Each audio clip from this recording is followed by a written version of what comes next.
Mufunamu oba bikibi yakufunamu bikibi wamufunamu. Yali mugalo kitwaye nti oyagadde girlfriend temulina kye mugenze wate muzadde ne girlfriend alina wakutambuziza n'akukomya bwe kyali. Bikibi wano abantu amawulire gatambudde bagafuddeyo. Lwasa mu myezi 3 miliyoni 3 bagakwonodde. Nalengeddeko ayina ne kawundo gye yamuwadde ya silver eri ku UB something. Yakufunamu ki ng'ogyeko kusulya ebisobooza bye. Nze namuyisa mu mbeera ye yali enzibu gwe covid yali tomumanyi embeera yali enzibu kwazi namukubamu kamera ntandika okwogera naye ng'alina abagagga tampa time kati mu covid abagagga bakola ki badda mu famire zaabwe okitegeera kati awo nze n'ekivuga yes wekyali bwekityo talina kyeyanfunamu okujja nateekamu awo vidiyo sereza vidiyo paka we twatuuka okwawukana ne tugenda mpolampola paka we twatuuka ne tukita. Yes. Mumulanga gwe tulengera okutambula ku Facebook gulaga nti Vanessa ono wawanze omulyo ku Facebook channel yo nti Vanessa yomu ku bakyala najja nakaveera nanyaga kyekikuvaayo kyekikujayo kuwanda omulyo ku Facebook. Anize Vanessa namubeererawo. Okay. We mubeererawo nesereza video nenzimu wabirikiwe yatandika okuyimba we naye Vanessa yanziba. Mukwawuka nali nanziba ebintu by'ekisiru. Okitegeera yanzibawo sirimu yali ya miliyoni 1.5 nanziba akakaddaawo byali bya kisiru kugamba gwate yakuyiyamu yanji yati kati buli omba muyiyo okusinza ku level y'endowooza okitegedde ye abazadde ba Vanessa wali bamanyi kuba Lwasa ye atuse ne ku level yagala ogenda mu bakadde nange nakyo mugambako ne mugamba omanyi ekintu kiteeka ku step eddako nja kulaba ewa mmoba okitegeera omuntu kwoli naye yes nga nze manyi covid waggwera nkivuge wabanga ali serious nera nga abuzaabuza nga takuwa budali eno abuzaabuza Vanessa no wasemba yodi okwogera naye covid nga yakaggwa covid nga yakaggwa okubiri kuba namuyisa mu covid yasooka n'owokubiri kati nga yakaggwawo awo tukiteera mweyera embeera. Yes. Nga yakubuza takuwa budali eno bwati. Nga kati nga batandise okudda moto okuta abantu batambule kati naddamu enkola ye. Yes. Vanessa ono mukwogera naye yategeera nti wanyiga olwokuba wamunyaga oba yategeera nti wamunyaga oba yategeera nti yakuba. Yanziba kuba ne wano mu mikolo wennyini namugamba Vanessa ofunye ssente nsasula kuba nateekamu bingi naye nziriza ku bintu bye wanziba kale ebikalu. Okitegeera ng'essimu yange yaddala yali ya bbeeyi nzirizaayo kusire kuba bafunye omuki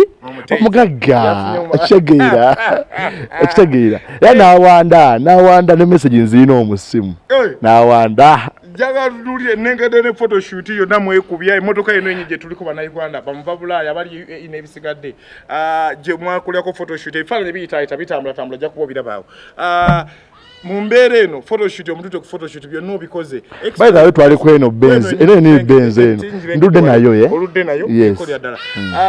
photoshoot eno ogenda omutwalayo nga muyimbi oba nga mukyala wawaka kati agambe tukikakase tufune ebifaananyi ng'abaki ng'abagala tutimbeko oba mu nnyumba oba ki okitegeera ne ngamba tewali eki yes waliwo omuntu abeerawo okitegeera ebifaananyi we byajjirawo ebityo. Okay. Njagala tutunuulire Vanessa ono mu kumudescribinga kyakoze Lwasa kiba kitya. Nali nkimanyi kasa nategeera nti Vanessa ayingidde mu Lwasa ayingidde mu Vanessa ne mmanyi omuzannyo alina okugumala oyo munnamasaka atala nategeera nti alina omutomeza anti Vanessa ekisooka ali innocent bannange waba yogera naawe olaba omuntu kati omanya nti ofunye omukazi omaze yakwanguyira atya oluguudo anyway gwe lwakuba nti mwali mu covid mbadde ntunuulira nti embeera abantu bano bazaakola nabo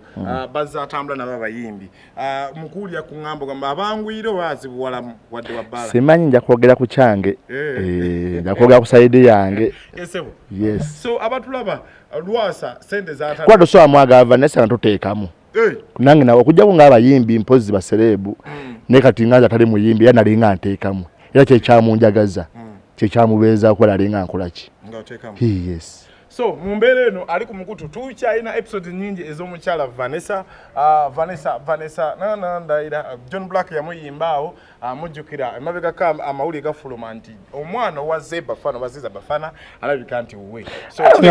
ate green daddy waliwo Sunday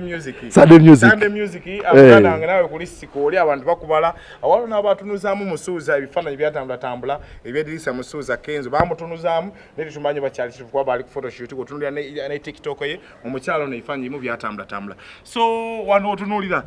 mu bintu byateekamu Vanessa byatwala ebyo okyabanja kukasereka kati lindako kati bawanika okukyala ngamba ngenda ku page ya Lwasa nagira ku page ya Lwasa ne mugamba muganda wange omukazi ajja kubba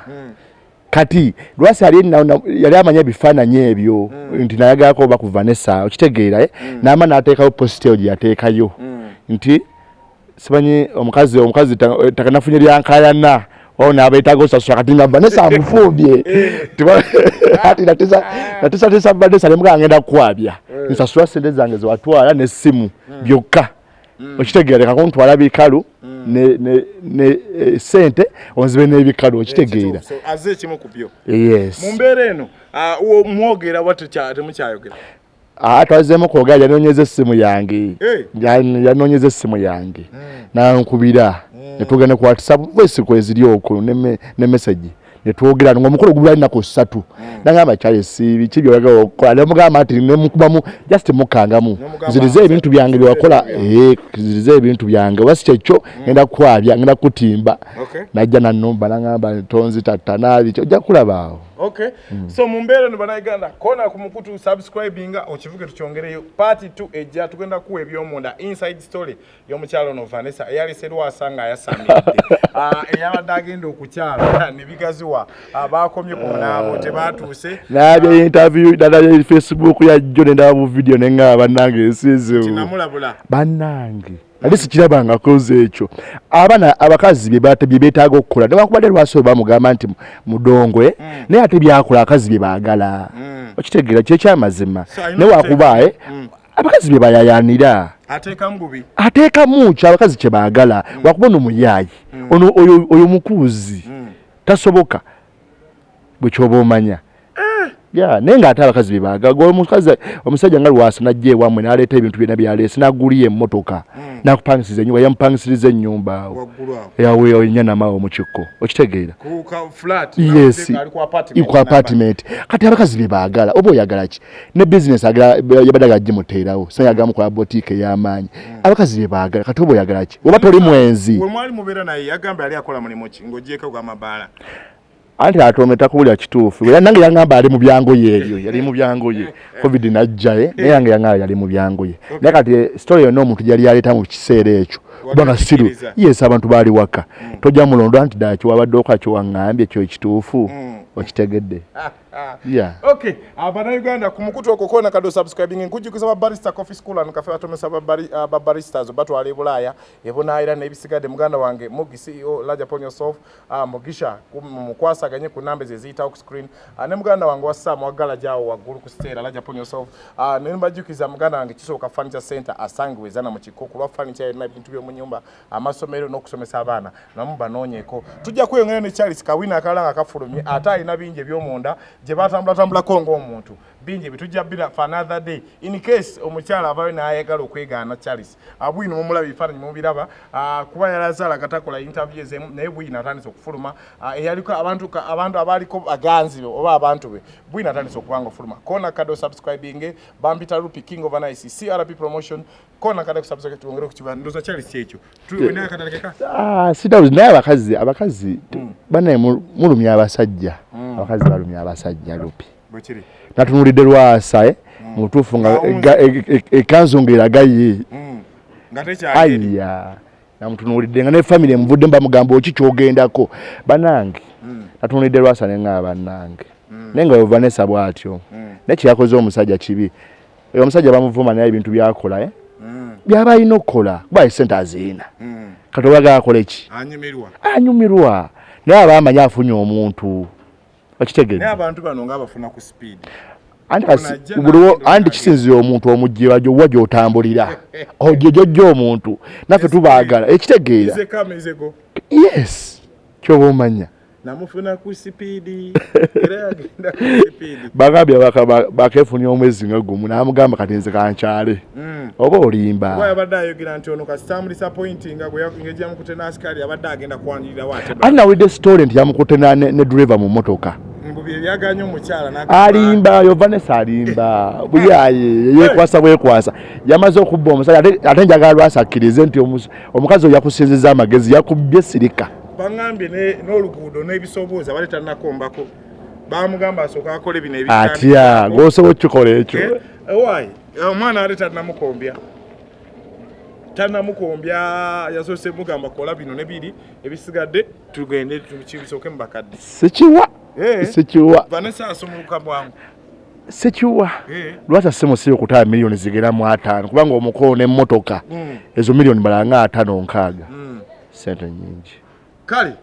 mbwina addako exclusive interview tujja gifuna ya Charles kunyonyere yatambula ate ne Vanessa mu bbanga ly'emyaka ebiri ekyo kyali kitya oluguudo lwali kiriya bagendako wanewa okay thank you so much kola kate subscribing tukweyanza taata kabwino we balekatwa anoonyeza leneuza lupi wacha noja balina kusooka wange